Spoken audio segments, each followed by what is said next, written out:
Hello and welcome to Vinyl Safari. My name is Sean Patterson. In today's episode, I am joined by not only our featured guest, but also my good friend and bandmate Harrison for our first ever three-person podcast. Given the nature of today's guest, it seemed only too fitting to have Harrison in on the discussion. In this episode, we are speaking with Jordan Gauthier, owner and operator of YCDRUMCOMPANY, Canada's premier custom drum manufacturer. Not only is Jordan a great friend, he also happened to be Harrison's drum tech for the recording sessions of Oakridge Ave's debut album, Endless Nights. Far from being his most impressive connection, Jordan has also teched and built drums for many of Canada's biggest bands, including the likes of Arkells, July Talk, Billy Talent, The Dirty Nil, The Glorious Sons, and many more. We discussed Jordan's early days in the inception of YCDRUMCOMPANY, some of his favorite stories from the road, what it's like working with so many fantastic bands, juggling work during the slowed down era of the pandemic, and much more. I hope you enjoy this episode, and if you do, please remember to subscribe to Oakridge Ave on YouTube, follow Vinyl Safari on your preferred podcatcher, and share the podcast wherever you can. Thanks for listening, and now I bring you Jordan Gauthier.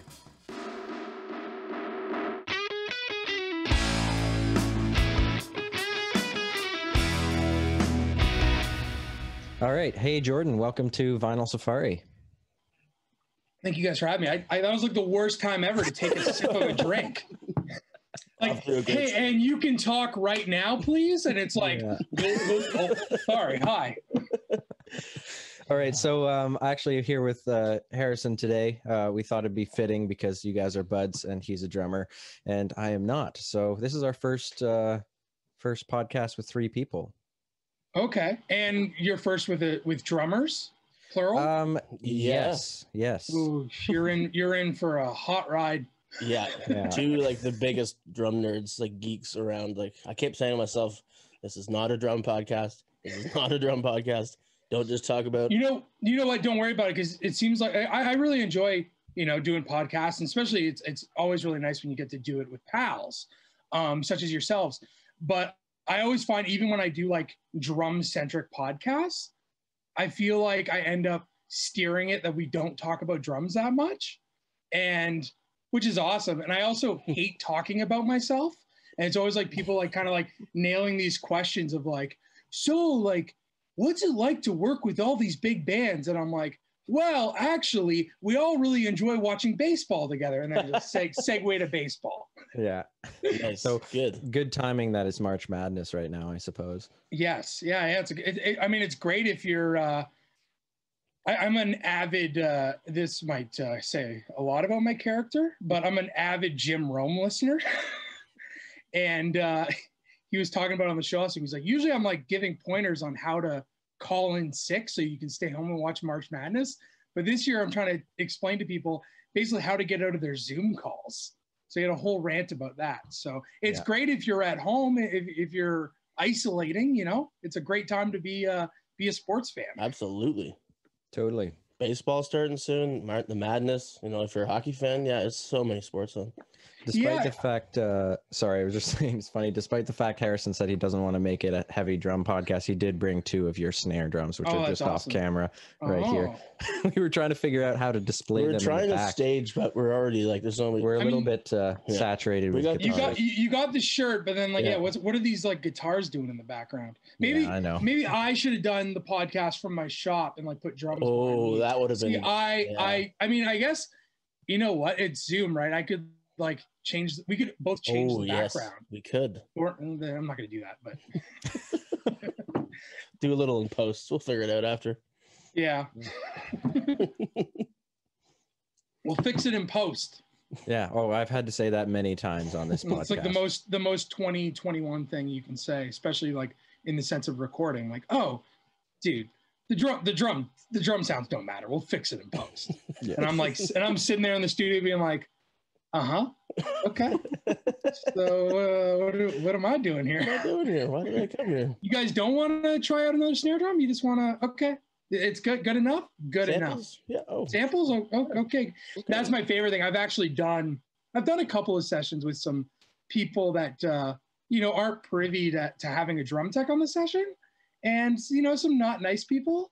And I've definitely had a producer to kind of turn around to me and go, so, hey man, you know, as a drum tech, you know, you make drums sound awesome.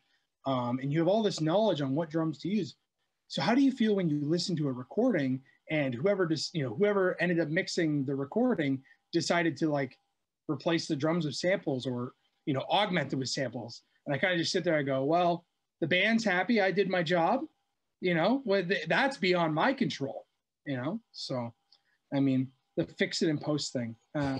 I like to think that we're, you know, from doing a bunch of records, especially recently, I think bands and producers are actually kind of getting away from that now, where they're kind of like, wait, you know what? Let's try and nail it out of the gate, which is as a drum tech and someone who's, you know, very fortunate to work on a lot of records with a lot of great people. It's exciting for me because I'm kind of being like, all right, yeah, that's what I'm here for. Let's do it. Yeah. That's actually not a bad segue, because what was it, like two and a half years ago? We were driving up to Toronto, and Harrison, I guess, you guys knew each other vaguely beforehand. No, I just emailed him out of the blue. Or did you not? Oh, no, wow. I just emailed him. I didn't realize it was a cold call. No, yeah. Well, Ian wanted me to find a tech, and when I thought, oh, that won't be hard. It's Toronto. Like, I'll find somebody. Like, I didn't think Jordan would ever want to do our session because obviously he's probably busy with those big bands we'll talk about later. But I emailed him. He's like, hell yeah, I'm down. Sure. Just tell me when and where. I've always, that's always been my mindset. And, you know, I'm very fortunate. I get to work with like some like really big bands, but I also still work with small bands because I mean, I enjoy working, and, you know, my job's niche enough that, you know, there is a demand, but it's, you know, it's not an insane demand. I mean, it's funny. I talk about it a lot, you know, especially, you know, talking about COVID with people, you know, right before COVID hit, there were like myself with the company. I have two guys that were working part-time under me. They haven't really been because of COVID now. And just the, you know, the music industry's very much kind of, you know, it's very slowed down. But there was like days where we were like, as a company, pounding out like 3 sessions a day sometimes. Oh. It was like a little beehive at my shop where it was like, all right, I'm going to go do this band.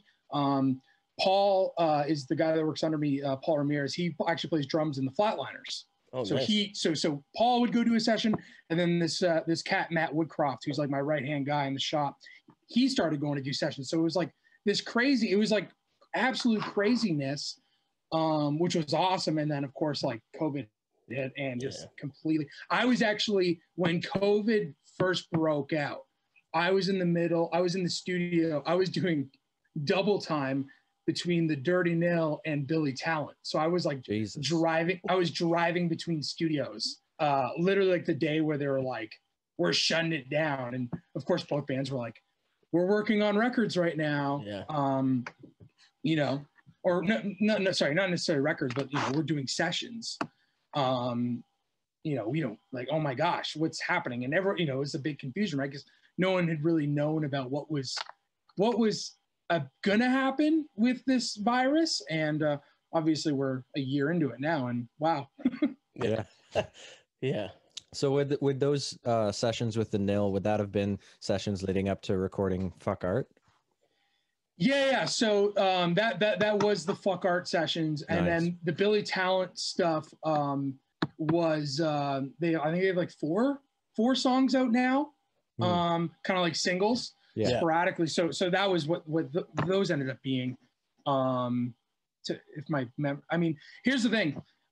You'd think when you're in a studio working with bands on songs, you like remember the songs when they come out, but you know, sometimes I'm working with a band and they record 15 songs and only release 4 or something, right? So it's kind of hard to gauge, but I know for a fact the Dirty Nil stuff was the Fuck Art sessions, because that like I went into that being told like we're making the next record, and I mean, I have a really awesome history with those guys.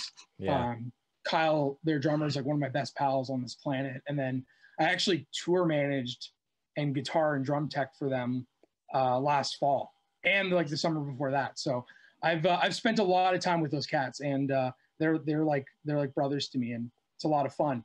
Yeah. You know? They're like collectively one of Oakridge Ab's like favorite bands of the last 2-3 years. Totally. Harrison and I went to see them at the Opera House back in 2019 or 18. I can't remember. Was that the Master Volume tour? Yeah, it was Master Volume. Oh, yeah. I actually teched that show because I remember I got a call like the day before from Kyle being like, hey, so like we're gonna rock star it up and we're each gonna have our own tech. So it was like me doing drums, like just drums. This guy Bruce Nickel, who's toured with like everyone. He's an absolute mad scientist. Doing Luke's guitars, and then my buddy Calvin from Ottawa, who builds like awesome amps and fuzz pedals and stuff, and he's a wizard too. I mean, his main gig is that Crownlands band. Oh yeah. So it was him doing Ross. So it was like 3 backline techs, which was really funny. And I'll never forget that show. Those guys had been on the road for, I want to say like 6 weeks before that show or something. Mm-hmm. And I remember Kyle got on stage, sits down at the drum kit, like about to start the show. And I just go, holy crap. I'm yelling at him because it's feedback and it's loud. I'm like, you smell like shit. Because he's wearing like this yellow costume that he's worn every day for that whole tour. Yeah. And I was just like, dude, you smell like a hockey player. Funny enough, we saw Luke after that gig. He was it was after the that was on Canadian Music Week. Oh, well, same thing. We saw at the Phoenix. Yeah, he was wearing that same, spangled shirt, and I went to said hi to him afterwards. And that's exactly you actually said he smells like a hockey player. Well, it's funny. I mean, like, there's still a band that tours in a van, and I definitely had a few moments on that tour. I want to say last fall, but I guess it was 2 falls ago, right? Because of COVID. Mm. But there was a couple of days where I was like, can we do something about the stage clothes, guys? Like, can we, because they're a very, I mean, them as a group and their whole management team, very smart individuals. And they still tour with just a van, no trailer. So the back bench ends up kind of becoming like the junk bench, and one person can kind of lie down on it while you drive. But the stage clothes kind of end up like under the bench. And I remember one morning, I usually end up doing a lot of the driving. It's kind of like Kyle and I do the most driving out of everyone. And I remember one morning we were in Cambridge, Massachusetts, just outside of Boston. And for some reason, I was like the last one down to the lobby of the hotel. And the van, like they had the van pulled up out front. They're like, oh yeah, like just get in the back, Jordo. Like we're just going to Dunkin' Donuts around the corner. And I remember I don't spend a lot of time in the back of the van. I like got in the middle seat and I sit down, close the door, and I just go, oh my gosh, it stinks back here. But I mean, at that point we were on the road for so long, and that's just the way it is when you're, when you're touring in a van. I hadn't toured in a van for quite some time because I had spent, the last couple of years prior to that touring in buses with Arkells and July Talk and the Glorious Sons and so on and so forth. So that was like that fall was like my first time back in a van, which was also really exciting because it reminded me how kind of like pure it is touring in a van, as I'm sure you guys know. Totally. It's like adventure time. As much as it sucks because it's not a bus, it's also like adventure time with your friends. And there's a bit more freedom in the sense of like those guys in that band are all kind of gearheads. Kyle, not so much, but Luke and Ross for sure. And I love gear, but like not just drums. I love all gear.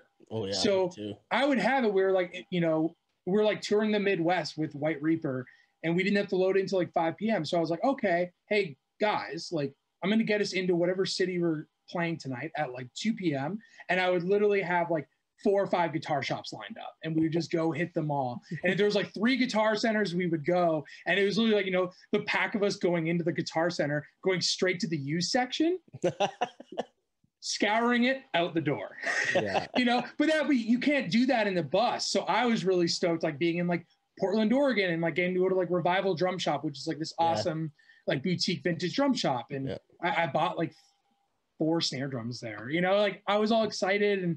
And that's the nice thing about being in a van is you have the luxury of doing those things where when you're in a bus, you're kind of like, all right, I'm stuck at this arena for the day. You might have the off chance where like as a crew member, you might be able to go to the tour manager and be like, hey, like I got 4 hours to kill.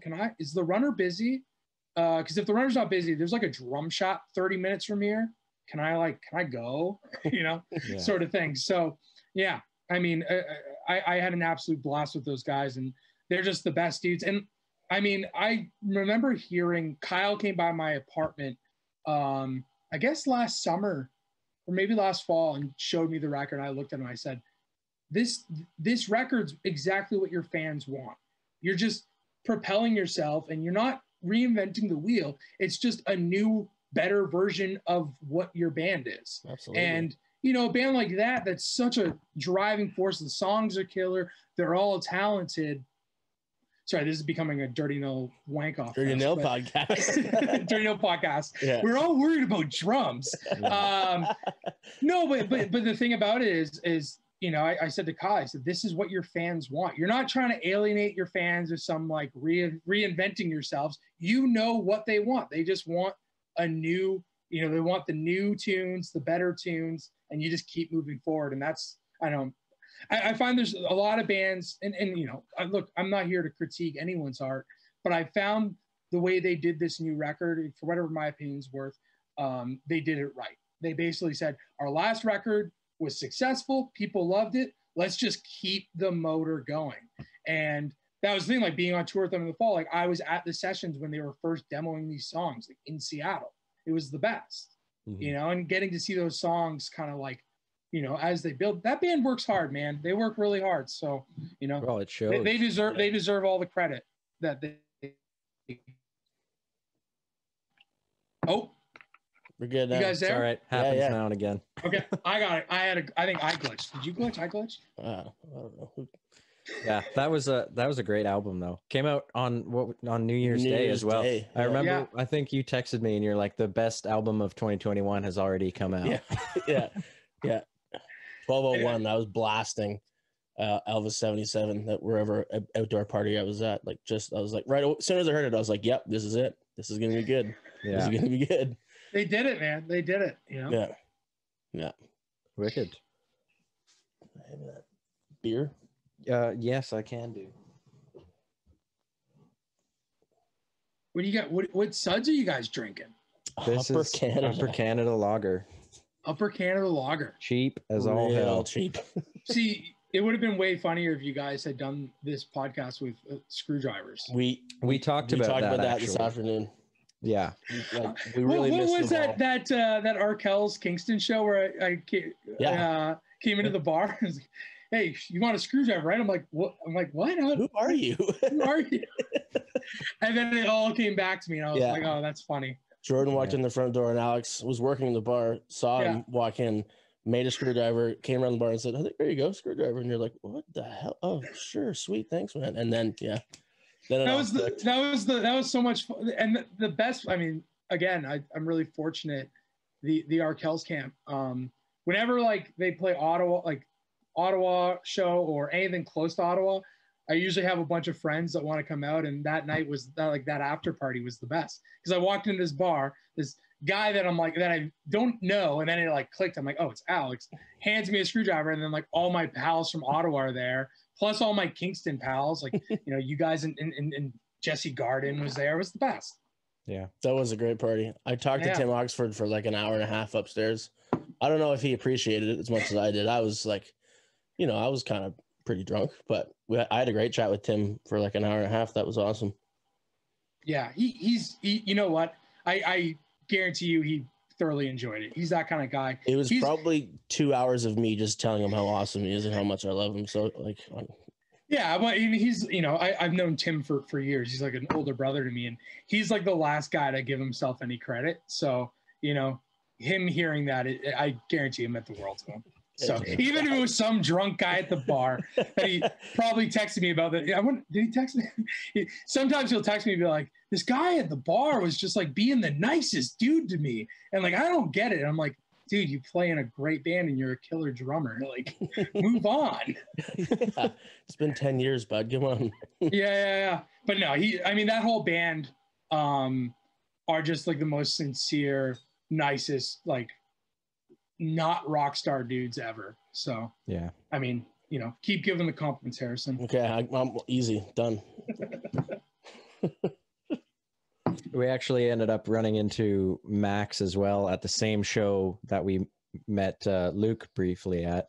Oh yeah, at the Phoenix. Yeah, and he was in the classic like Marvel movie disguise where he was just wearing like a blank colored ball cap and some sunglasses. His hood was way up. Was he wearing sunglasses inside? No, I think they were like, around his neck, but I was just like, he's obviously just trying to blend in a little bit. No. It was so obvious that it no, he always wears baseball hats. Don't worry. All right. I don't think he's that guy, but I've worked for them for so long that I might be blind to it. But I don't think he's that guy. But again, well, I thought it was funny because they weren't playing there at the gig, and I was just like, oh, it's Max Kerman, and he's like quite in the back, like with another guy, just trying not to be noticed. I remember, like, it's so funny. I remember being like super young and going to Toronto the first few times and like going to shows, and just like seeing band dudes and being like, oh my gosh, dude, Dallas Green's like 3 people behind me in the line. Like you're like 17 years old or whatever, and you're just like, oh my gosh, there's I don't know, whoever, there's Ian from Billy Talent. Yeah. Oh my God, he's a real dude.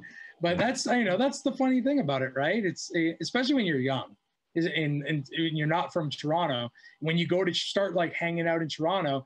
Like I remember going to Get Well one night with Tim, which have you guys ever been to Get Well? It's like a little dive bar, just off Ossington on College or on Dundas. But I remember like walking in there and like turning to Tim being like, yo, is that the guitar player from Billy Talent? I'm like 18 years old. He's like, yeah, dude, I see him all the time. And you're like, okay, cool, man. You're just kind of like, like, because these people, you grow up, almost idol, for some people actually idolizing these bands, right? Totally. And it's just kind of like, oh, I never expected, to be in the same room as that person, unless they're like on a stage and it's a hockey arena. Yeah, that's crazy. Yeah. Cool. Well, that's a big opening. Like we didn't even like tell anybody what you did. We just launched into full on road stories. I love it. That's great. I knew that would happen anyways. Who cares what I do? It's all I'm a hack. I'm just like I've just been winging it for the last, almost 8 years. So you just like wake up every day and you just like, I put my pants on one leg at a time like everyone else, take a shower. I don't put my pants on, then take a shower. Take the shower, then put my pants on. But it's funny. Who needs an intro? It's like, who cares? Yeah. Like, it's just nice to catch up. I know this is supposed to be a little bit informative of a podcast, but it's nice just to chat with some friends and tell some stories. And like, I knew it would go this way anyways. So, and we all prefer our screwdrivers without pulp. No pulp and vodka.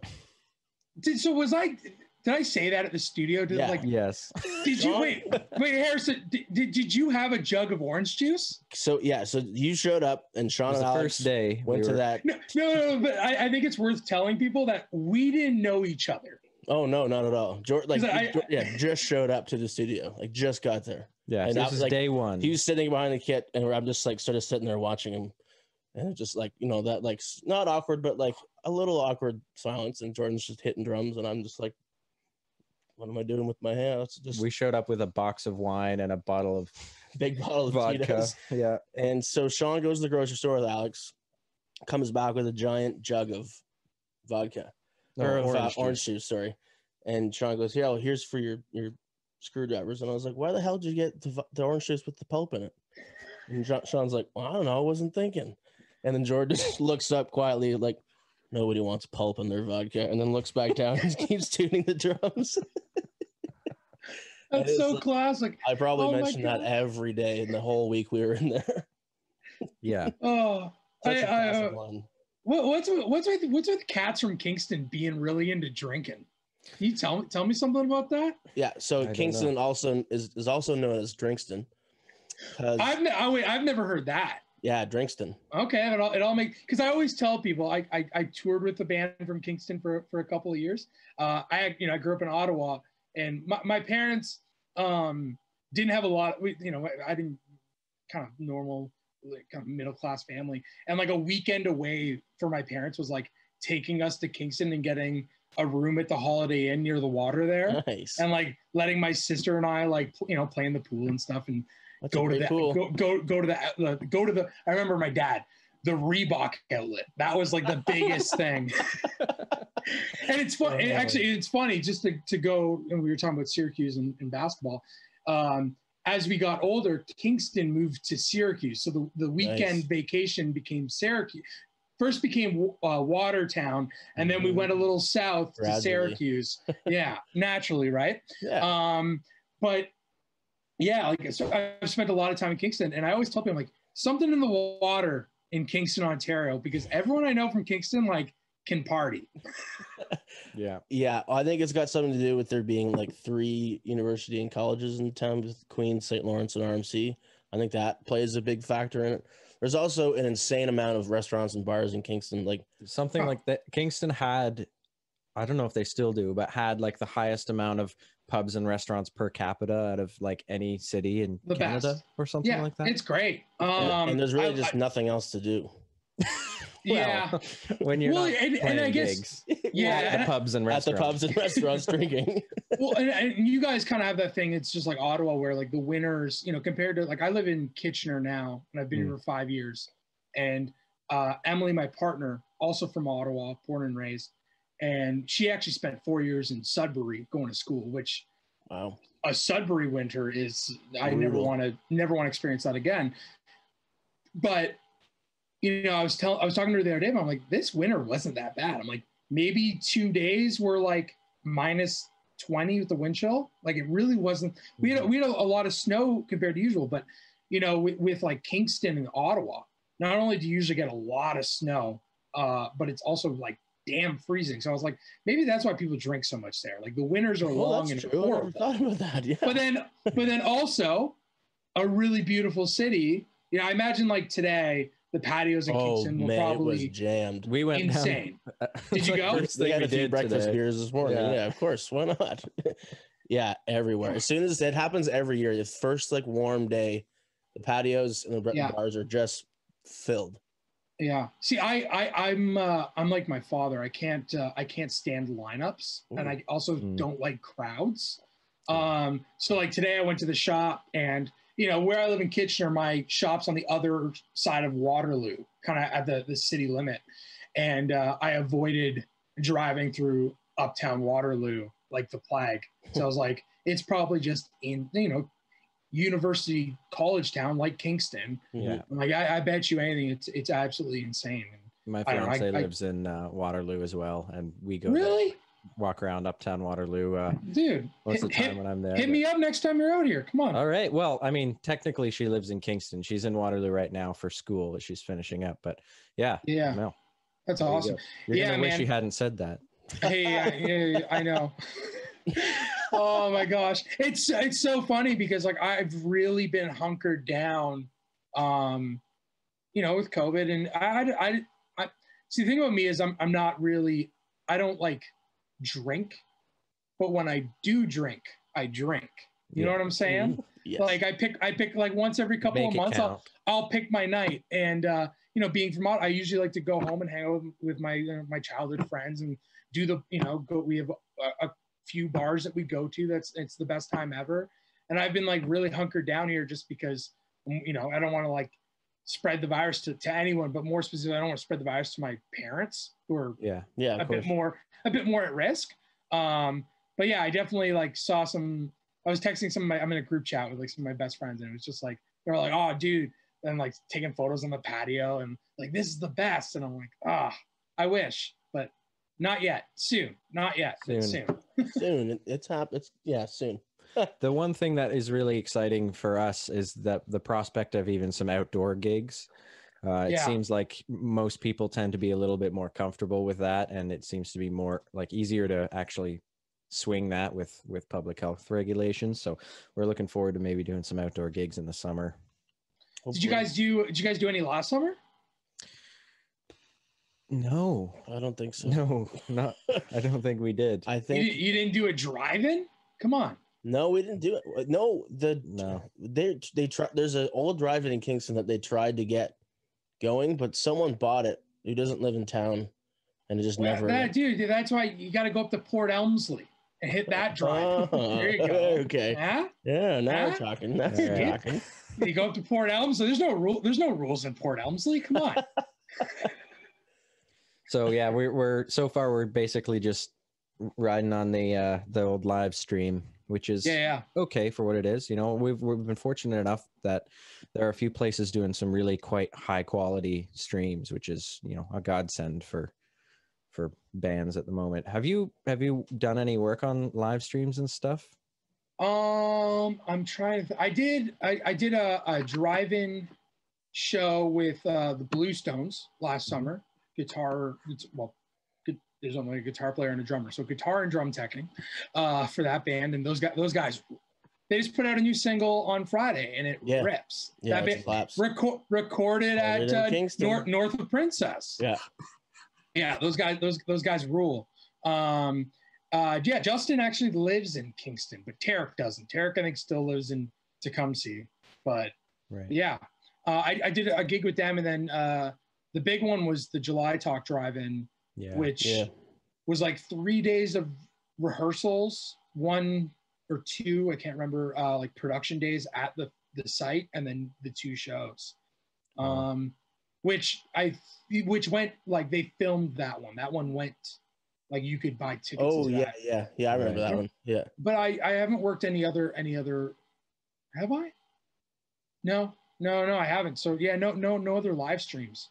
Yeah, it seems to me, from what I can tell, that a lot of bands are trying to take this time to do lots of studio stuff. So have you been busy with recording? And yeah, it's as I explained to people, I call it the COVID wave, where it's like I'll be slammed for like a month or like 6 weeks, and then it'll like be like crickets for 2-3 weeks, and then like gets crazy busy again. I got an email this morning about a pretty big record, which I can't talk about, but I'm very, very excited about doing that. Nice. And like and I'll tell you when the record comes out in like a year and a half. I'll tell you that I did that, as I do with anything, because you know you can't talk about something unless you see the band talking about it, and this band is not talking about it. So once they start talking about it, I'll start talking about it too. Cool. You know, my professionalism. But it's been weird because the bigger bands, a lot of them like have records in the can, so it's kind of like they're just sitting on it because they don't want to put a record during COVID. And then, you know, some other bigger stuff that I've been for, I can't name names because for professional reasons. But again, I'll let you know when they announce those records coming out. Awesome. Well, they ask you to not tell anyone or say anything, and you got to commit to that because I don't want to lose my gigs. Totally. Yeah. But sorry, I'm like, you asked the question and there's me like circling around an answer. Yes, it's been busy, but it's also not been busy because, again, a lot of bands either have records in the can, or the smaller bands, their budgets are tighter, so they're not, you know, maybe they're not spending 5 days on drums. Maybe they're doing drums in a day. So it's like, you know, you rip in a lot of bands doing singles, kind of like buffer singles, you know, to get them between records and stuff. But you would think that the studio, there's also a lot of bands that are like not comfortable gathering as bands and getting in the studio, which is obviously, you know, totally fine to feel that way. I mean, you know, so it's up and down. So I feel very fortunate to at least be able to still have an income. Totally. You know, through my drum company, whether it be helping make recordings or building drums. So yeah, wicked. Yeah, we're kind of in that in between period ourselves, actually, because our record actually came out year a ago. month into the pandemic, we were completely locked down, and we were like, well, we've been sitting on this thing for long enough already. We don't want to just ride this out and see where it goes. So we put it out, which, all things considered, that went relatively well. We were a little bummed to not be able to have a big release show, and we've been planning a massive show for like 3 months, and it was like, it was at all beer sponsors, all the great bands, like, sweet. We had some great openers. Love it. Yeah, it was. That was pretty. I'm still bummed out about it. But got to keep the head down and keep moving forward. I mean, we're working on. Actually, we're recording demos in a couple of days. Sweet. Working on our new stuff. So we're kind of like in that period of deciding whether we want to do a single or maybe an EP or try and grind out a full album at some point soon. So you'll probably be hearing from this guy when that time comes. Well, I look forward to it. If it's safe enough, we'll see. Yeah. It's a bummer, because I know what you guys are saying about like the whole putting out a record thing, and then COVID hit. I mean, I know I have a lot of, not only friends but clients that had that happen to them, and it's luck of the draw, right? No one had this like, oh, for the next year, we're going to take the next year off. And it's funny though, because, when I started the company when I was 19, I was like full throttle. Like I never stopped. And I remember like some days just being like, I just want the world to stop, like I just want the world to pause for like a month so I can like catch my breath. And obviously now I realize I never wanted that at all. Yeah, but, no kidding. I have a bit of a reputation with people of being a bit of a workaholic. Busiest man in Canada. I don't think that's true. I know busier guys, but I know busier men and women than myself. But I realized how much comfort I had in being, working so much and being, a workaholic actually kind of gave me comfort in my like psyche. And I know I'm not the only person who feels this way. But yeah, the first like month or two of COVID was like spooky. I was like, like everyone else, I was like, what's going to happen? How am I going to live? And all these questions, kind of like had myself glued to like talk news radio. Oh, for like, absolutely. Yeah. For like first month and a half, it was. Yeah. It was like, I remember I must've listened to Justin Trudeau's speech every day for like morning. 2 months, just waiting. Like, okay, there's got to be some sort of relief for someone, who's self-employed, who's the only employee of the business sort of thing. And I remember just after like a month and a half or whatever, 2 months, whatever it was of that, just like one day it like clicked, and I was like, I'm sitting here wasting time just like hoping, like, and I've never put trust in anyone like handing me a paycheck. So why am I doing that now? Like, let's just go figure it out. So, you're just like, kind of like, you start being proactive. And like, I printed a bunch of merch and sold a bunch of t-shirts, and it was great. And like, and then the phone started ringing again as the nicer weather came, and it was like, hey, we're actually, if you're down, we're going to go make a record and whatnot. And, people ordering drums and stuff. So like last summer was great. It was like, yeah, Harrison ordered some drums. Some drums. Few drums. A couple shirts. Yeah, a couple shirts. But that's the thing. So it was, it's people like you, Harrison, and even like people who weren't drummers who were just friends. That's like kind of thing. Like some of the merch I print, I have like this ongoing joke with like my close buddies in Ottawa. They're like, oh, Jordan's drum company / merch company. Jordan's t-shirt line, because I do try and make some of the merch look kind of, I grew up skateboarding, and I love like that whole skateboarding fashion. So there's some merch that, will just be the YC logo. Yeah. And you would never know it's a drum company unless you know. So I had a lot of friends just being like, oh dude, that's a sick shirt. Like I'll order one, or, that hat looks sick. I'll order one. So that was a big help, and really, I'm very thankful for that. Yeah. Actually, I've got a question. Where did YC come from as the name? All right, here you go. I'll answer your question with a good story. So YC stands for Young Classics. And basically it was kind of my idea of, I love and I own a lot of vintage drums. And I wanted to like start a drum company that was like, you know, custom, where you could like order what you want, kind of in the vein of like, you know, all those like Orange County Drums Percussion, SJC, Truth, all these like Warped Tour brands, kind of warp, for lack of better words. Like I remember like when, you know, when I was a teenager, like every cool band, their drummer had a custom kit, you know?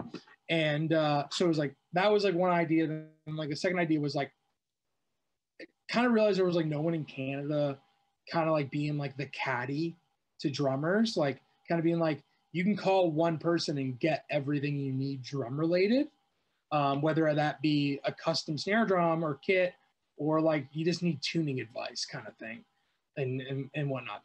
And then the third idea, sorry, was taking drums and basically like taking my love for vintage drums, but modernizing them to where, you know, the quality control back in the day wasn't great because, you know, once the Beatles, you know, came to America, there was a massive boom in drum sets or in all instruments, right?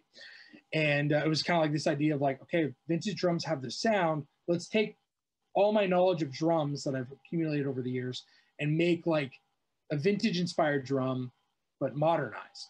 Yeah. And I was sitting in my childhood bedroom, and I had I used to like collect CDs, like buy CDs like all the time, which are now of course obsolete because vinyl is back. And streaming. Yeah, and well, yeah, and of course streaming, right? But I picked up a CD one day, and it was this band 10 Second Epic, and there was their third record, and the like this first like the lead single from that record is Young Classics, and I was like, oh, that kind of says what I'm trying to do with the whole like modern meets vintage thing. So that's where I came up with the name, and I made the YC logo on my buddy's laptop. I played in like a pop punk band, and they had like a college kind of rooming house down the street, and I'd hang out there. And I went over one day, I'm like, yo, lend me your laptop. You got Photoshop, right? And I like found some cursive letters and put it together. And that's the logo that's still used to this day. Awesome. But the funny story about the Young Classics thing is, so a few of the dudes, or a couple of the dudes from 10 Second Epic play in a band called Royal Tusk now, who are good friends of mine. And I worked on their last record, and basically they were on like their first cross Canada tour opening for Big Wreck. And nice. my buddy Brendan, who's from Brockville, connecting the lines, right? Yeah. You know, keep going to Eastern Ontario. He like called me one night, was like, hey dude, like we're playing Algonquin College tonight, which like my parents live like 3 blocks away from. He's like, we need a place to crash. Can like we crash at your place? And I was like, yeah, like, let me talk to my parents. My parents were always really cool about like letting bands crash. And they crashed, and the next morning they were like, oh yeah, like we're gonna go grab breakfast around the corner. Like, do you know a spot? And I was like, yeah, like I'll take you to the breakfast spot. And I like get in the van, and Dan, the singer who played guitar in 10 Second Epic, turns around and goes, hey man, what does YC stand for? And I like sank into this van bench. I'm like, oh no. I go, Young Classics? He goes, yeah, that's what I thought. He's like, you owe me money. I think Brendan had told them that I basically, you know, kind of ripped off their song name for awesome. My drum company. So that's the story plus the funny story of the guys who I ripped the name off. That's brilliant. That's a great story. Yeah. And those guys, that day was actually, I remember this day vividly because we were in the restaurant eating breakfast, and it was when the Parliament Hill shooting went down. Oh wow. Oh geez. Like 4 or 5 years ago. Yeah, it was probably like 5 years ago, right? Yeah, I remember we were all just like, oh my gosh. And someone in their band had stayed downtown with like a buddy that night. So they're like calling him, trying to get a hold of him. It was wild. But yeah, small world. Yeah, wicked. I had a question and I totally forgot what it was going to be. Well, this is awkward. It's all good. Do you want to talk about beards? We can talk about beards. Beards or beer? Beards. I don't. Your beard is hiding behind that pop filter. Yeah. We could talk about beards. I don't know. Beards are fun. Like my going dad joke when someone's like, "Dude, your beard's sick." I'm like, "Thanks, I grew it myself." Right? Yeah, it's low hanging fruit, but it gets the job done. That's a good dad. I appreciate a good dad joke. Everyone always tells me, except when I say them. Well, yeah. Well, I laugh at them. I walk away. I leave the room and laugh. I try to make them as groan worthy as possible. Yeah, though. I just don't want to encourage you, so I leave the room and laugh. Yeah. What's worse, dad jokes or drummer jokes? Well, we can all agree that bassist jokes are the best. Yes. Yeah. The most accurate as well. Definitely the most accurate. Yeah. I don't know. I mean, there's some pretty good. You have to go dad jokes. There's so many dad jokes. Yeah. Sometimes the drummer ones jokes. Are, you have to be in a band to get the drummer joke, whereas the dad joke is kind of universal. Very universal. Yeah. That's fair. Oh, I think I knew what I was going to ask. I mean, I know the story because I've heard you talk about it 100 times, but so you were 19 when you started the company, but you were just building drums for yourself, right? Like when you first started? Yeah. It's funny that you're like, I've heard this story a million times because it's definitely. Well, it's a cool, Here comes the YC Drum Company's starting story. And you can just skip through the next 4 minutes of this podcast if you've already heard it 500 times. So I had flunked out of recording college. I went to school for audio production. And I was working that summer delivering auto parts for Benson. Shout out to Benson Auto Parts. The last real job I had, and looking back on it now, what a great job that was. You just drove around auto parts and smoked cigarettes and listened to tunes. It was the best. But I remember just hating it so much, right? Because I wanted to, I was in a band. I wanted us to tour. And I had always been a big drum nerd. And I always kind of read up about building drums and I'll fix it in post. Yeah, okay. I need, and I'm just gonna build a snare drum. And I remember I did that, and I brought it to a show my band was playing the next week, and a couple of my drummer buddies, hey man, what's that snare drum? Well, actually, I built it. Can you build me one? Well, yeah, sure. I'll whatever, just pay the cost of materials, whatever the parts cost. Built a couple, and kind of from there, the word started spreading around town and through my drummer friends and band buddies. And then basically one lunch hour, I was like, I'm going to do this. I'm going to start a drum company. And I quit my job at lunch hour, drove home. My dad was actually off that day from his job. And he was like, what are you doing home? I was like, oh, I quit. He goes, no, you didn't. He's like, you're going to go back to work right now. And I worked I don't know if you guys are familiar with Ottawa, but basically I worked in Carp, which is 25 minutes out of the city. Yeah. Kind of just past where the Sens play at the Canadian Tire Center, or whatever it's called now. Yeah. Anyways, who cares? The Sens suck. Move on. Hey, I'm a Habs fan. Yeah, I'm not a Leafs fan. I'm a little hurt, to be honest, but I'll let it pass. But aren't most people in Kingston Leafs fans? Or Habs fans? It doesn't make any sense. Honestly, I think it's more Leafs Bruins. There's a ton of Bruins fans here. Yeah, I don't get Bruins fans are weird. Anyways, we can talk about how horrible Bruins fans after this. We can laugh about the Sens beating the Leafs. Okay, we're not going there. Back to regular. You know what? I stopped. I was super gung-ho, whatever. Whatever. Gung-ho. Yeah, about hockey, and now I'm just sick of seeing the same teams over and over again. The North Division. Oh my God, it's so exciting. It's and now I'm kind of I'm over it. Yeah. And baseball's starting, which is my main thing. But So basically I quit my job, and then there was a moment in time where I was building drums in my parents' garage for friends, trying to do this thing, so purely word of mouth, and picking up side hustle gigs. I worked as a stagehand in Ottawa. I would drive my friends like to and from the bar to like make money and just like awesome. hang. It was like Uber before. Yeah, it was like it was pre-Uber, but like I had a minivan so I could fit like 6 people in it. So like driving my friends $5 a head, drive everyone home. Oh, you guys want to go to the casino after the bar? Like I was totally cool with hanging out at the bar, not drinking, and I still am to this day. Like I can go hang out all night and drink soda water and have the best time.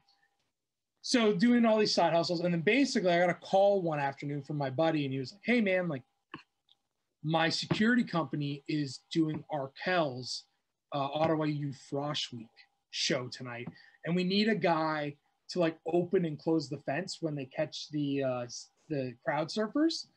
And he was like, "Yeah, it's like $5 a work or 4 hours of work, and it pays $50 cash." And I was like, "Cool, I'm in." Like, I'll be downtown in an hour. And after the show, I like was waiting to get paid, and I ran into Tim, the drummer. And I was a fan of Arkell's. Like I bought Jackson Square like the day it came out, when I was like 12 or 13. And I kind of like sparked up a conversation. I was like, "Hey man, I really like your Gretsch kit." And he goes, "How do you know it's a Gretsch kit?" He's like, "I don't have any logo on the front kick drum head." And I was like, "Oh, I just know because of the way like Gretsch lugs, which are like the metal castings on the drums. I know how Gretsch lugs look." And he goes, "Oh, you're a nerd." I'm like, "Yeah, like I'm really in drums. Actually, I run a drum company." And at this point I'd built like one drum kit and like 3 snare drums. And he's like, "Oh, cool, man. Like, yeah, like take my phone number down, shoot me your number, and like maybe next time we're in Ottawa I can like try out some drums." And I was like, "Oh, all right, dude. Like, cool." And like talk for a little bit longer. Then he's like, "All right, I gotta go." I'm like, "Yeah, sure." Of course. I'm like, "Of course you have better things to do than talk to some random dude who's like nerding out about your drums." So the following weekend, the band I was playing in was playing in Toronto. We like drove the night before because I wanted to like have the day in Toronto before the gig. And I was like, "I'm gonna text Tim and see if he wants to come see my fucking shitty pop punk band play at Sneaky D's tonight." Nice. And I texted him, and it was like 10 o'clock in the morning. He goes, "Hey man, like I'm actually tied up tonight, i.e. I don't want to come see your shitty band play." Totally fine. But he's like, like, "Oh, are you in Toronto right now?" I'm like, "Yeah, like I'm staying at my buddy's place in Parkdale." He goes, "Oh, cool. I don't live that far from there.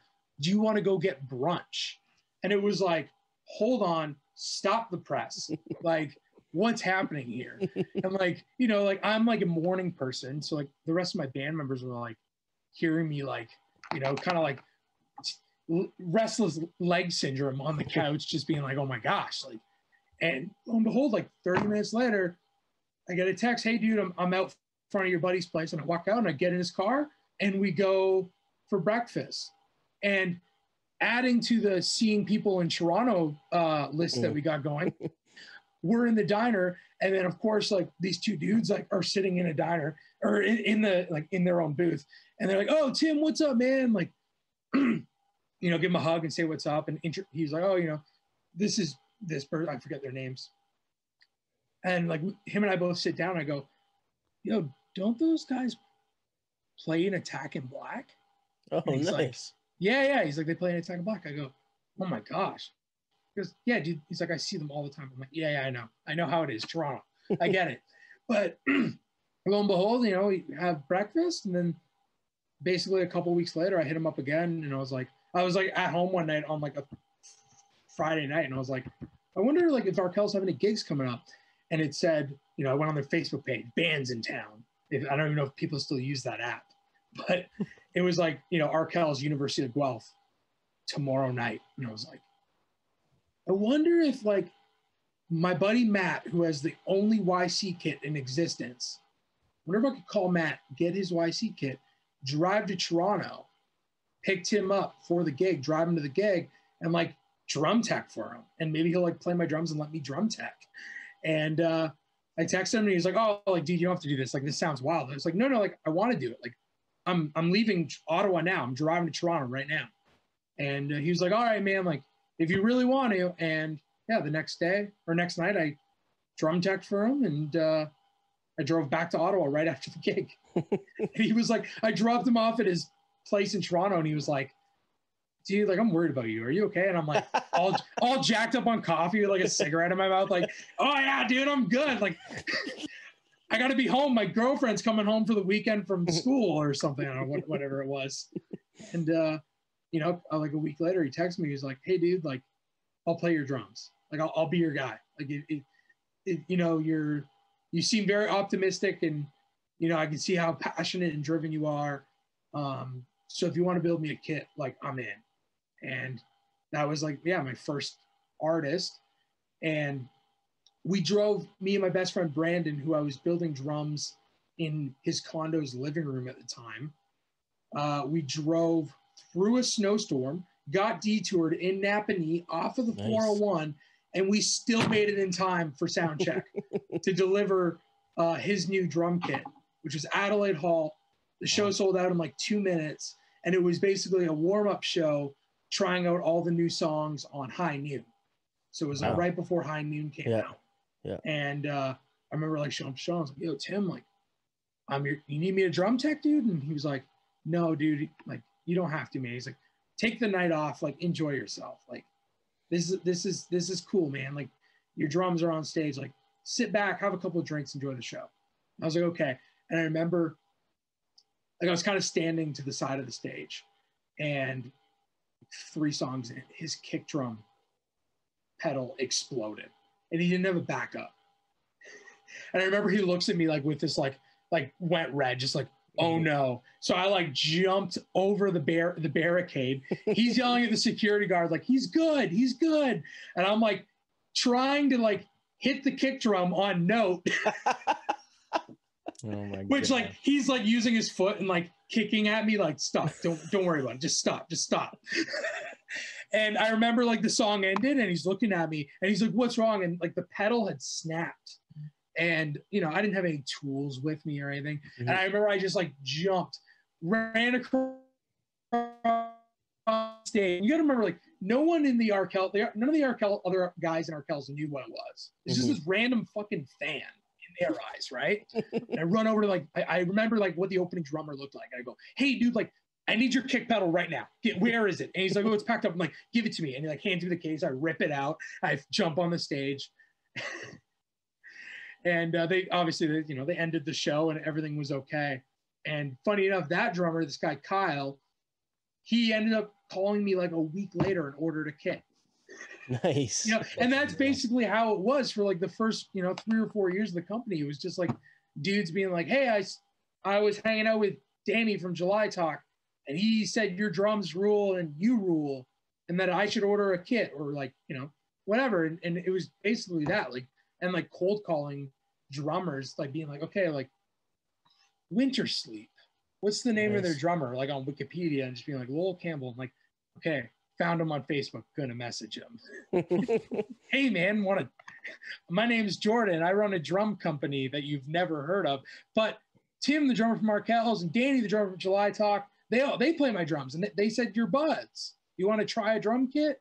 And that it was literally just word. Like I have spent $0 on advertising in 8 years of this company. It's all word of mouth. So and that's basically like what started to happen with like the same thing with like working on records. And that 4-minute story probably just ate up like 20 minutes of this podcast. But it's all good. It was definitely that was well worth it. The long story short is if you really want to do something, if you just throw yourself out there and you show people that you like, you give a fuck, you know, excuse my language, we can curse, right? We said fuck art like 5 times at the beginning. Yeah, it's true. Yeah, we're good. Dude, they put out an album called Fuck Art, and that opens the airways totally. to being able to curse like normally now, right? Absolutely. But yeah, and the same thing, like I started like, hey dude, like we heard you own a lot of drums and you're like really good at tuning drums. You want to tech our record? And like just snowball next. And like, yeah, like the text message I got this morning, which then turned into an email from someone else in that band, that, you know, like I was like talking to Emily, my partner, and I was like, this is going to be the biggest thing I've ever worked on. Like, and that's like the exciting thing. don't do that. Don't do that with your hand. Cause I'm serious. I'm not going to tell you. I know. This isn't even me. This isn't me on the record saying like, I promise you, I will not tell you. I know. I'm not gonna ask. I'm just super excited now. You know, but that was the thing. It was just like, oh my gosh, like, and then that's kind of like, I'm so thankful for these opportunities, but I'm also, and this whole time, almost, it'll be 8 years in September. It was 7.5 years. I'm so terrified of messing up and like losing. Like I seem to think I have a pretty good reputation, and I always tell people, I'm like, the thing about your reputation is all it takes is one thing and you're done, right? But it's also really hard to gain a positive reputation. So I've always like kind of had this mindset of like, with everything I do, I give it 110% because I don't want to lose these opportunities, because I still get excited when I get phone calls or emails or text messages with any band, you know, big or small. It's still exciting to me. It's still refreshing, you know, refreshing in the sense that it doesn't get stale for me. It's exciting every time. And I don't know if that's just a case of being a nerd or just, you know, not, I think actually it is a case of being a nerd, but it's also a case of like not wanting to work another job. You know, yeah, absolutely. I've like kind of like, I mean, drum techs have always existed, but I've kind of made this like, people tell me, they're like, you kind of made yourself a job. And, you know, it's just one of those things where I'm like so terrified, like literally lose sleep. Sometimes like if you get like a text message, I'm like, I'll overthink it. I'll be like, I'll read it over and over again, just because I'm like, oh my gosh, like, you know, because you can't hear tone on a text message. So you're kind of just like, yep. And I have literally I have gone nights without sleeping because I've gotten an email where I'm like, oh my gosh, like this is it. This is my career's over. You know, I'm 26 and I've worked so hard for the last 7 years, and now it's over because I think I might have said something, you know, that might have, you know, upset someone. Right. I'm so terrified of that. So that's the thing, man. It's just like with every little thing, every opportunity, I'm just like, thank you so much. I get to live. I live to see another day. You know. And that's the thing. Oh, sorry. Keep going. No. If you weren't like, if you never started the YC company, did you see yourself always being involved in music? Like whether you'd like touring with your own bands kind of thing? Was that like, was it always music? Was it always like, did it have to be music related all the time? Well, that was kind of one of the reasons why I started YC too, was because I needed a job that I could like ditch if I wanted to go on tour with my own band for like a month or something, right? Yeah. But the problem was every band that I played in Ottawa growing up, I was always kind of the youngest guy. And so it's tough being the 18-year-old when you're in a band with a bunch of 23, 24-year-olds who are like, sorry, pardon me. Have you Bubbly? Yes. Gassy. Yeah. Shout out to Bubbly, sponsor me already. I pound this stuff. But it's tough being the guy where you're like 18 and you're living at home still, and the guys that are in your band are 24, you know, just finished up university or college, and are like, they can't fuck off from their job for a month. They have a real job. You're the 18-year-old living at home.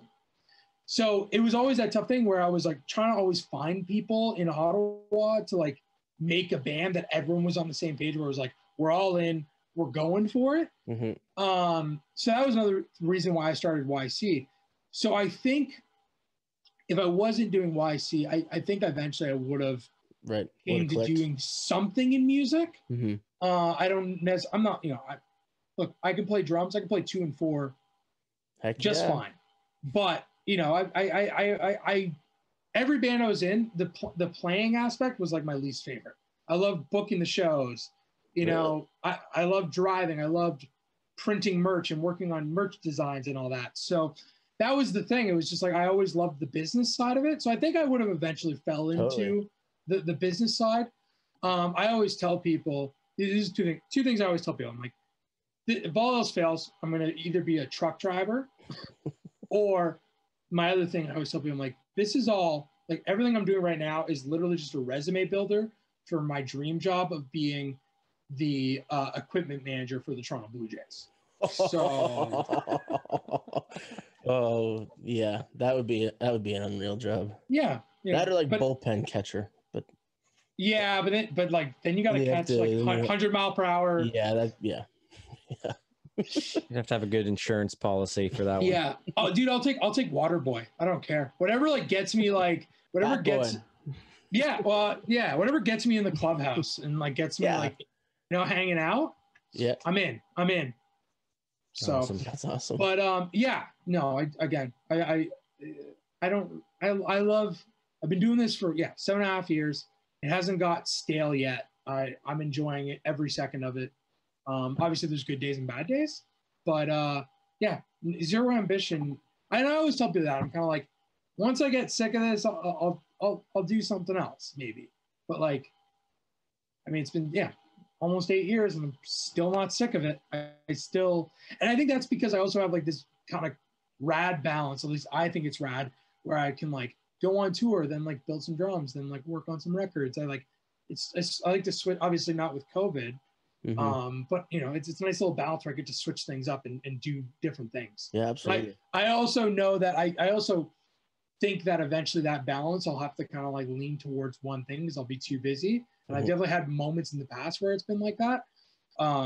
So yeah, we'll see, we'll see. Nice.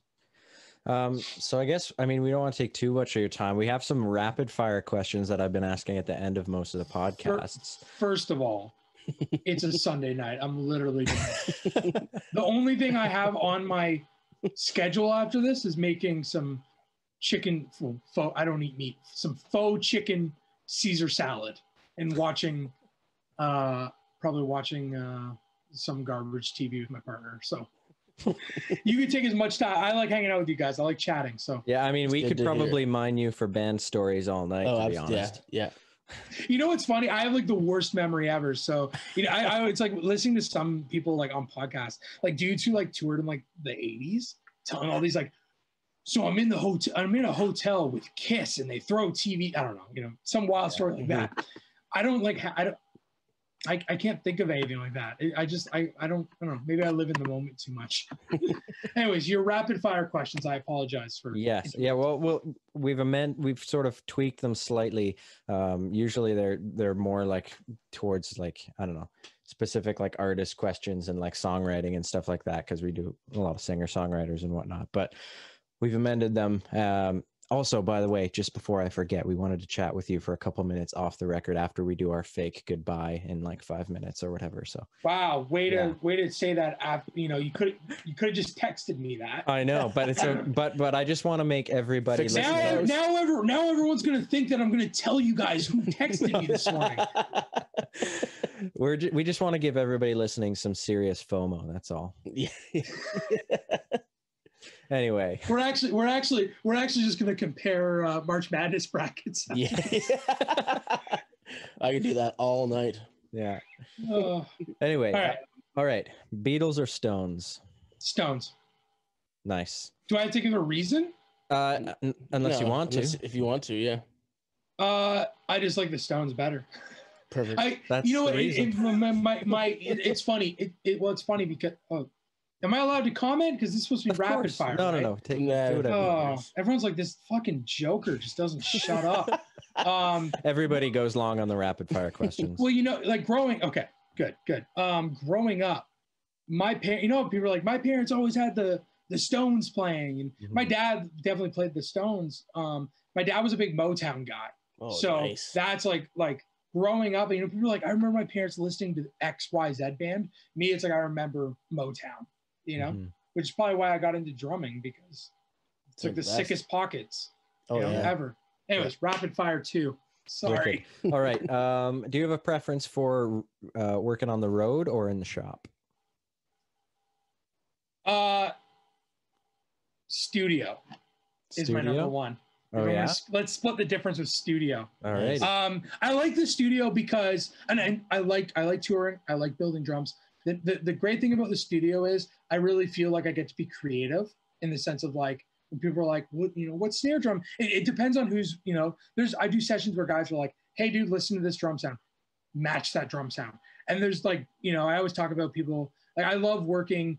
I'm really fortunate I get to work with Eric Ratz a lot, who's, produced, he's insanely talented, and obviously has produced like every band ever in Canada. At least it seems, guys like Ratz, he'll be like, hey Jordan, like, what do you hear? What do you think would be rad? Here, listen to the demo. Or Jimmy, the guitar player from Metric, he's the same way. He'll be like, yeah, dude, like, what do you think? Like, listen to the demo. What do you think? Mm-hmm. So like, not only are these industry monsters asking for my darn drum opinion, mm-hmm. but it's like, oh, I get to like, really get creative and stuff. And so I like that about the studio. Touring's great, but it sucks being away from home. But it's also, a lot of fun. It's also a lot of fun being away from home because you get to see your friends that you might live on the other side of the country or maybe even the other side of the world. Yeah. And then working in the shop rules because it's very routine-like, you get to come home, hang out with Emily, my partner, hang out with my dog, Bird, go for a walk, And I also like people drop into the shop. It's the best. So yeah. I like all three, but studio takes the cake for me. Nice. Wicked. All right. And if you had to pick 3 top records, like Desert Island Records, what would your top 3 be? This one's really on the spot, but Okay. The Weaker Than's Left and Leaving. Oh, yes. Okay. Nice. Erykah Badu, Mama's Gun. Nice. It's number 3. You know what? I hate when people ask this because I'll like be thinking about it in bed later and I'll be like, oh, damn it. Yeah. Why did I not say that record? Left and Leaving, Mama's Gun. These are also like I'm basing it off of my 3 favorite songs too, though. But I also look like both those records front to back are Left and Leaving are incredible. Jason, I literally like have a joke. The day Jason Tate followed me on Instagram, big day. I bet. I'm surprised I haven't brought up the Weaker Thans or Jay Tate because I know you're a massive Weaker Thans fan, as am I. And dude, Tate's like one of my all-time favorite drummers. He is my god when it comes to drums. Yeah, the guy's just a mad scientist. Yeah. And maybe off air we can have a little Jason. I don't feel like anyone wants to listen to me talk for the next 40 minutes about Jason Tate and how he's the best drummer on the planet. Okay, number 3 would probably be Old Crows, Young Cardinals by Alex on Fire. Nice. Or Watch Out. They're kind of like, but I'm gonna go with Old Crows, Young Cardinals just because I feel like out of their 4 records, that's kind of like, I feel like it's the most overlooked record. It's my favorite by far. In the sense that their sound, Crisis was this massive record, right? And it like brought like screamo to like the mainstream in Canada, like on Much Music and stuff. And I think Old Crows Young Cardinals was one of those records that I remember at the time. I think when it came out, I was 14. Yeah. And I think it's one of those records where I revisited it at like 16 or 17, maybe 18, like later on. And I was like, not only does this record sound incredible, but the songs are so good. Like these massive choruses. And it was like a very mature record, I think, in the sense that I think it aged really well. Like, these are my personal opinions. But I remember like when it came out, it was like George, the singer, changed his vocal style. Yeah. And I remember just like, it was like, people like Young Cardinals was such a massive song, but I remember everyone else being like, oh, the rest of the record's kind of like not great. And, because it was so, I think it was so different from Crisis that it like shocked people.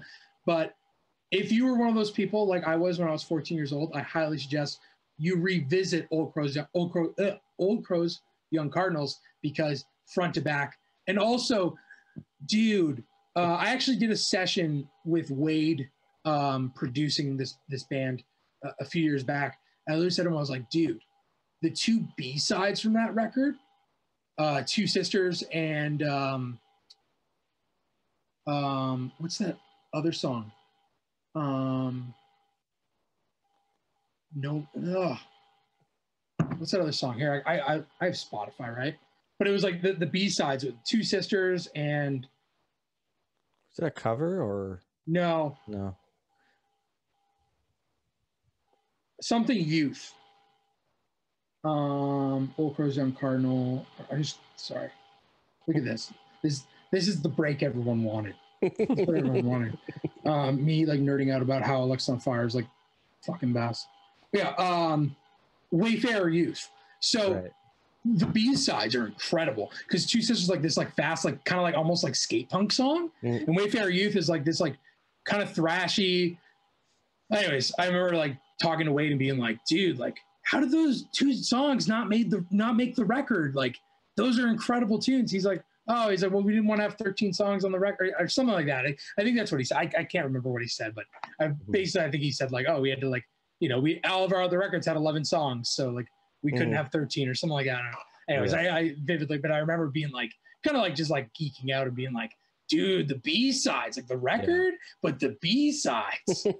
My favorite thing, I remember when that record came out, I was still like I was doing like mowing the lawn all the time at my parents' house, and it was the loudest record on my iPod that I could still hear over top of the sound of the fucking lawnmower. So I would go out there and I would blast the thing while mowing the country lawn out in Sydenham, and great record.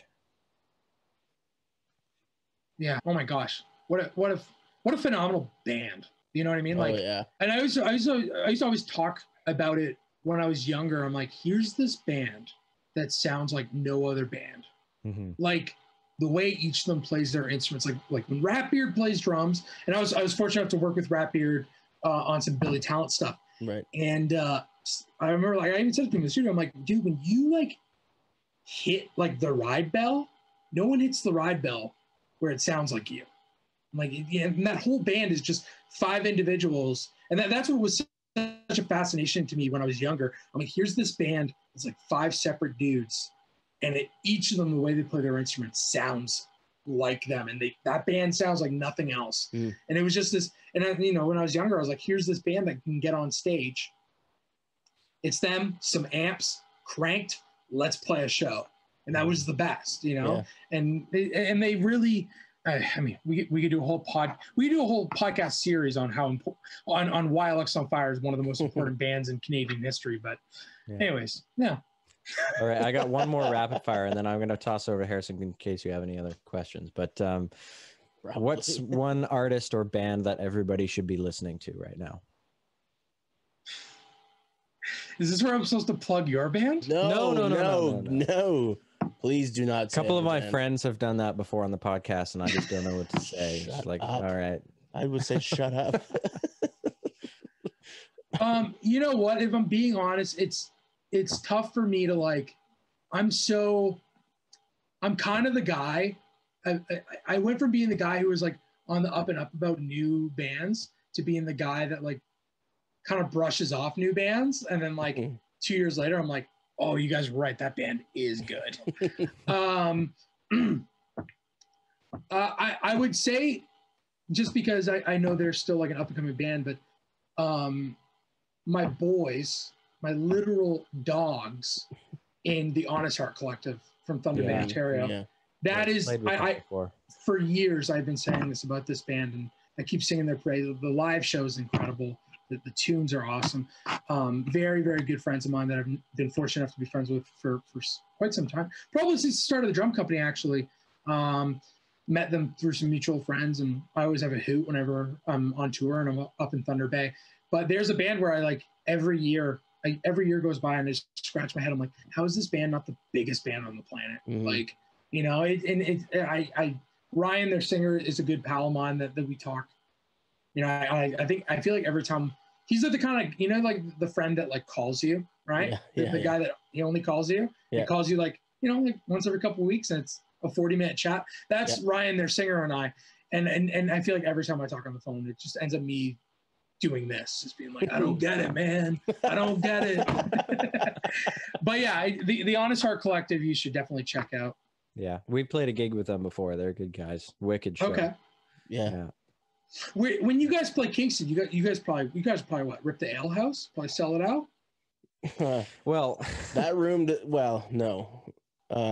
You guys were thinking about playing stages, weren't you? We've played God, stages and it was phenomenal. Stages is fun when it's actually a music venue. Which it was designed to be a music venue. Yeah. I saw Protest of the Hero there years ago. The Fortress, or the record after that. Dude, whatever happened to Time to Laugh? Yeah, that was... What happened to that building? I think I played all of my first gigs there when I was in I was probably 16, 17. It was the only place where you I'm not even sure what happened, like if there's anything up there anymore. I don't know. I totally forgot. I totally forgot that place existed. They haven't really done anything else with it. As far as I know. It's a terrible load-in because of the fucking stairs, but yeah. Do you guys remember? It was only a venue for a minute, but bar none. Through the in the back alley, that spot was cool. I saw Silverstein there. Really? Years ago on an off date of Warped Tour. Whoa. Yeah. Bar none. That's what it was called, right? Next to near the Burger King, in that back alley. Yeah. Maybe it was called something else. Or Bar 15. There's Bar 53, which is out near the water, right? Yeah. That's by the college. Yeah. I've never played there. Thomas says it's our guitar player's played there a few times. He said it's interesting. Yeah, I played a show. I used to play in a screamo band, and by the end of our set, I was pulling my drum kit up on, because you play in front of the canteen counter. Yeah. And I started I grabbed my snare drum and I started just I was in this weird kind of noisy screamo band. Nice. I remember that place, and I started maybe I took my shirt off.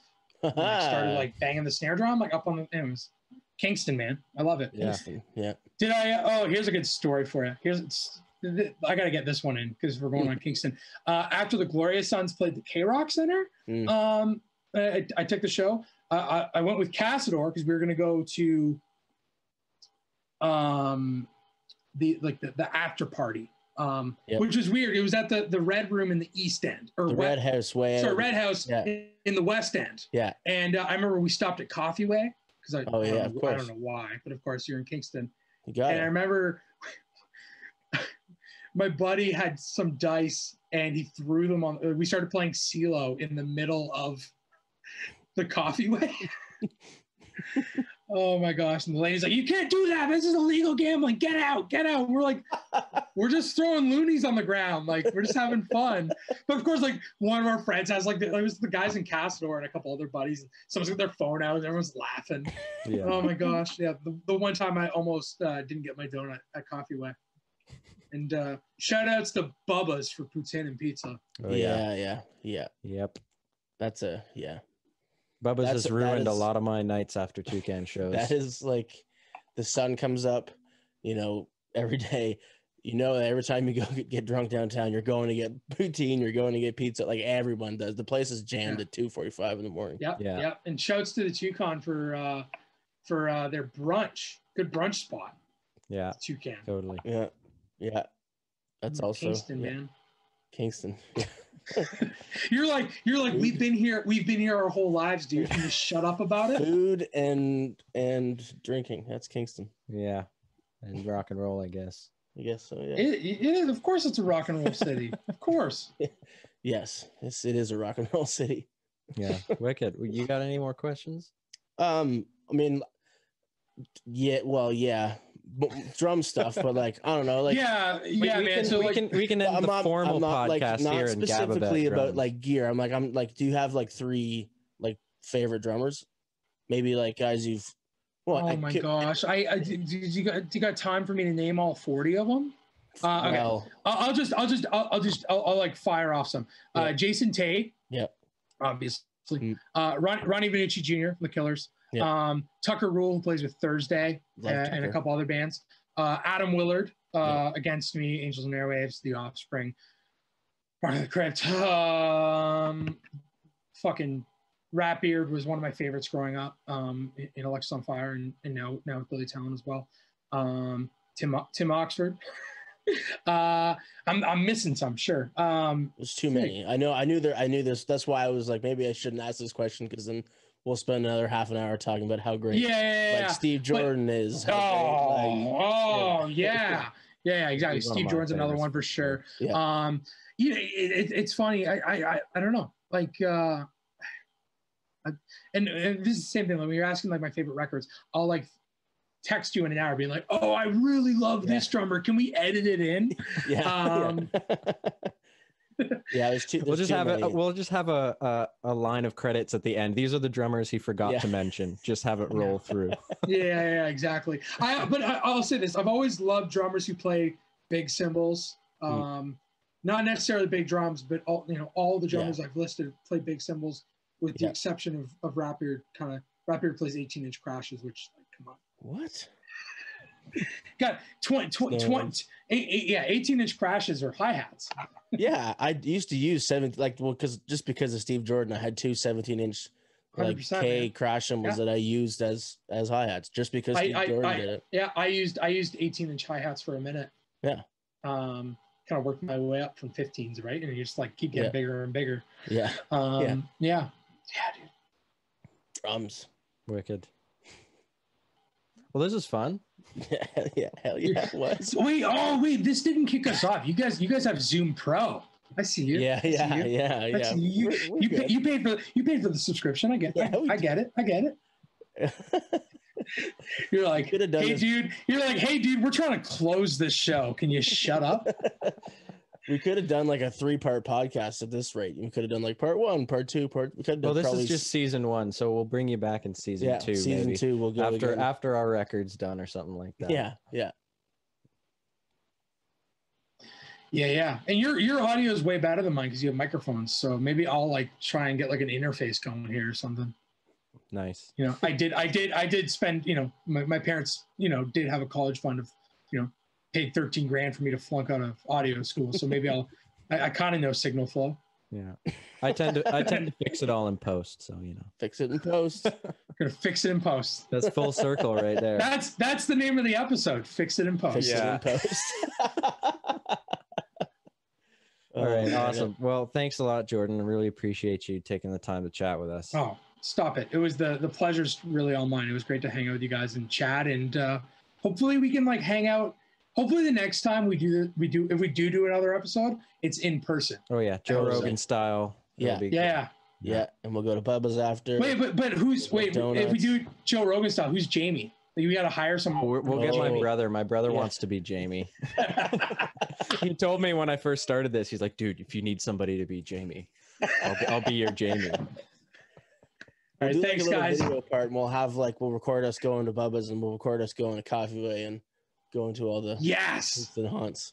Little side action, yeah. Go get ice cream in Westport just cause. Oh, nice, yeah. Actually, I don't think I've ever told you guys this. This is something to end on, just so people know when COVID's done. My girlfriend's folks have a cottage on Charlotte Lake, so we should totally get together one weekend. Absolutely.